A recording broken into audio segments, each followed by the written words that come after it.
आज सीधा सवाल में बात होगी 2024 के चुनाव की, लोकसभा चुनाव की और मौजूदा राजनीतिक परिस्थिति की सूरत हाल की। हम किस दशा और किस दिशा में जा रहे हैं। और जब मैं हम की बात करता हूं तो वो चाहे एनडीए का गठबंधन हो या इंडिया का गठबंधन भी। आज लोकसभा की कार्रवाई अनिश्चित काल के लिए स्थगित कर दी गई। अब यहां पर यह बताना जरूरी हो जाता है कि यह आखिरी लोकसभा का सत्र था। 2024 के लोकसभा चुनाव से पहले कल यह सत्र खत्म होना था, लेकिन आज ही अनिश्चित काल के लिए स्थगित कर दिया गया। और उसके पीछे वजह आप जानते ही हैं। 13 तारीख को जो सेंधमारी हुई संसद में, उसके बाद जिम्मेदारी को लेकर, जवाबदेही को लेकर सवाल पूछे गए। सवालों के जवाब में विपक्षी दल के सांसदों का निलंबन भी शुरू हो गया और आज तक वो सिलसिला जारी रहा। कुल मिलाकर लोकसभा और राज्यसभा में 146 विपक्षी दल के सांसदों को निलंबित कर दिया गया। 112 लोकसभा के, आज भी 3 को निलंबित किया गया और 34 राज्यसभा के। तो संसद विपक्षहीन तो हो ही रही थी, वो बेईमानी भी होती जा रही थी क्या। और ऐसे में स्थगित आज किया जाता है या कल किया जाता है, दरअसल उसके कोई खास मायने क्या नहीं रह जाते हैं। और जब मैं ये कहता हूं ये आखिरी सत्र है, यहां पर यह बताना जरूरी है कि फरवरी में अंतरिम बजट वो पेश होना बाकी है, क्योंकि सरकार, नई सरकार बनने तक जो देश का खर्च है उसके लिए भी तो कुछ प्रावधान करने होंगे। पर सही मायने में असल सत्र की बात करें तो यह सत्र आज खत्म हो गया और इसे लेकर विपक्ष हमलावर है। बात अपमान से भी जुड़ गई थी। सवालों के जवाब, सेंधमारी पर सवाल के जवाब से जो सिलसिला शुरू हुआ वो उपराष्ट्रपति जगदीप धनखड़ के अपमान पर आकर भी टिक गया और खुद सदन के पटल पर सभापति होने की हैसियत से राज्यसभा में जगदीप धनखड़ ने कहा कि विपक्ष ने मिमिक्री करके मेरी नकल उतारकर मेरी ही नहीं, उपराष्ट्रपति पद के ओहदे की ही नहीं, बल्कि मेरे समाज, किसान और मेरी जाति, जाटों का भी अपमान किया है। और इसी को लेकर राष्ट्रपति से लेकर प्रधानमंत्री, गृह मंत्री, बीजेपी के राष्ट्रीय अध्यक्ष और कई केंद्रीय मंत्रियों ने कांग्रेस पर हल्ला भी बोला। वैसे आज अपमान की एक और खबर भी आई। खबर यह कि देश की आन बान शान महिला पहलवान साक्षी मलिक ने कुश्ती से ही संन्यास ले लिया। यौन शोषण के गंभीर आरोप लगाए थे बृजभूषण शरण सिंह पर और रेसलिंग फेडरेशन ऑफ इंडिया है, उसमें बदलाव करने की बात भी थी, सरकार ने मानी भी थी। लेकिन दरअसल WFI के कुश्ती महासंघ के अध्यक्ष बृजभूषण शरण सिंह के ही करीबी संजय सिंह बन गए हैं। तो साक्षी का कहना है हम 40 दिन ऐसे ही खामखा पागलों की तरह ही बैठे रहे धरने पर।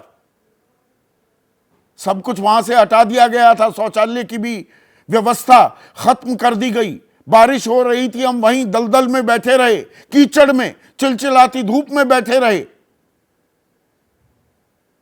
तो जब जगदीप धनखड़ के अपमान और किसान और जाट के अपमान की बात होती है तो किसान परिवार से ही आती हैं साक्षी मलिक, जाट समुदाय से ही आती हैं साक्षी मलिक।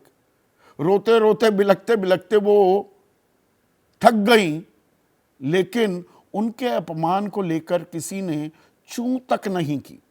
और आज भी कहीं से भी किसी बड़ी राजनीतिक हस्ती, सत्ता पक्ष की मैं बात कर रहा हूं, कोई टिप्पणी मात्र भी नहीं आई, कोई संवेदना या कोई गुजारिश की ऐसा मत करो, खेलो अभी, देश के लिए और पदक लेकर आओ। खैर, मैं थोड़ा सा विषयांतर हो रहा हूं। तो इस अपमान की राजनीति जो चल रही थी, और आज भी ओम बिरला जो लोकसभा के स्पीकर हैं, उन्होंने कहा सांसद कागज फाड़कर चेयर की तरफ फेंक रहे हैं, निलंबित करने के लिए बाध्य कर रहे हैं, ये ठीक नहीं है। जबकि विपक्ष कहता है असल सवालों से आप दूर भाग रहे हैं। सेंधमारी को भी उन्होंने बेरोजगारी से जोड़ा था। बेरोजगारी, महंगाई, इन मुद्दों पर क्या सत्ता पक्ष बात करने को तैयार नहीं था? क्योंकि अब यह सवाल संसद में, देश की सबसे बड़ी पंचायत, वहां तो नहीं गूंजेंगे। तो क्या संसद का घमासान अब सड़क पर संग्राम में तब्दील होने जा रहा है?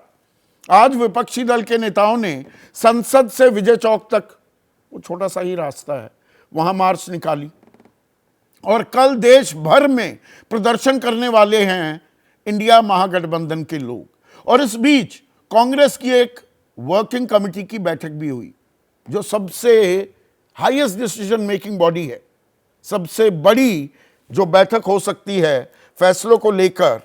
और वहां पर चिंतन किया गया, भाई 3 हिंदी पट्टी के राज्यों में यह हार कैसे मिली? हम तो जीत माने बैठे थे मध्य प्रदेश और छत्तीसगढ़ में। मुख्य मुद्दे क्या होंगे चुनाव के? अभी वो खाका तैयार नहीं हुआ है। और बीजेपी से मुकाबला कैसे किया जाए, रणनीति क्या बनाई जाए? मैं नहीं हम थीम पर काम करने की बात भी सामने आई और सीटों का बंटवारा प्रचार अभियान पर चर्चा की गई। लेकिन सीटों का बंटवारा कहां शुरू हुआ है? अभी बड़ी खबर यह भी आ रही है कि राहुल गांधी भारत जोड़ो यात्रा भाग 2 पर भी निकलने वाले हैं। जनवरी के नए साल 2024 के नए साल में जनवरी के दूसरे हफ्ते के अंत तक वो भारत जोड़ो यात्रा पर निकलेंगे। दक्षिण से उत्तर आए थे पहली यात्रा में, पहले संस्करण में, अब वो अरुणाचल से गुजरात निकलने वाले हैं। तो भारत जोड़ो पर तो निकल रहे हैं, अच्छी बात है। लेकिन ये इंडिया जोड़ो का क्या? इंडिया जुड़ भी पाएगा क्या? जो बैठक हुई थी 19 तारीख को, 2 दिन पहले, उसमें मल्लिकार्जुन खड़गे का नाम प्रस्तावित कर दिया संयोजक के रूप में ममता बनर्जी ने। उसकी तस्दीक करते हुए, सेकंड करते हुए अरविंद केजरीवाल, वो खैर विपस्सना में चले गए थे, आज ईडी के समन उनके खिलाफ जारी थे, सवालों के जवाब देने थे, लेकिन वो विपस्सना में चले गए हैं। उन्होंने उसे सेकंड कर दिया और कहा कि नहीं, प्रधानमंत्री का चेहरा बना दीजिए, वो दलित भी हैं। अब मल्लिकार्जुन खड़गे ने कहा कि पहले जीत तो लो। उन्होंने इस बात पर कोई ऐसी टिप्पणी नहीं की। उन्होंने कहा पहले जीतना हमारी प्राथमिकता होनी चाहिए। पर नीतीश कुमार नाराज हो गए कि भाई संयोजक तो मुझे बनाना चाहिए था। कई दलों के नेता वो प्रेस कॉन्फ्रेंस में ही नहीं आए थे। अखिलेश यादव नहीं आए, लालू प्रसाद यादव भी पहले चले गए। वो हमेशा कांग्रेस के साथ पुरजोर तरीके से खड़े रहते हैं। रामगोपाल यादव ने यहां तक कह दिया कि भाई ये कांग्रेस बीएसपी के साथ गठबंधन करना चाहती है, तो बीएसपी के साथ जाना चाहते हैं तो जाएं, फिर हमें छोड़ दें, फिर हम अकेले चुनाव लड़ लेंगे। तो अभी इंडिया गठबंधन की जो सलवटें हैं, और सलवटें ही नहीं, दरारें मैं शब्द इस्तेमाल करूंगा, क्या वो पाटली भी जाएंगी? और इसी से दशा और दिशा तय होने वाली है 24 के चुनाव की भी। इसी पर आज हम चर्चा भी करेंगे। ऐसे में आज का सीधा सवाल, बिना लार लपेट ये सवाल पूछ रहा हूं, संसद में घमासान, अब सड़क पर संग्राम, और कांग्रेस का भारत जोड़ो इंडिया जोड़ो कब? जैसे ही घड़ी का काटा दोपहर 2:30 पे आए, बबीता जी का दिल सास बहू साजिश के लिए मचल जाए। और ये है इनकी बहू, पूरे दिन ऑफिस की टेंशन हो जाए गॉन जब ये करें अपना फेवरेट शो फ्री टाइम पे ऑन। इनकी तरह आप भी देखें अपना फेवरेट शो अपने टाइम पर और डाउनलोड कीजिए एबीपी लाइव ऐप अपने स्मार्ट टीवी पर।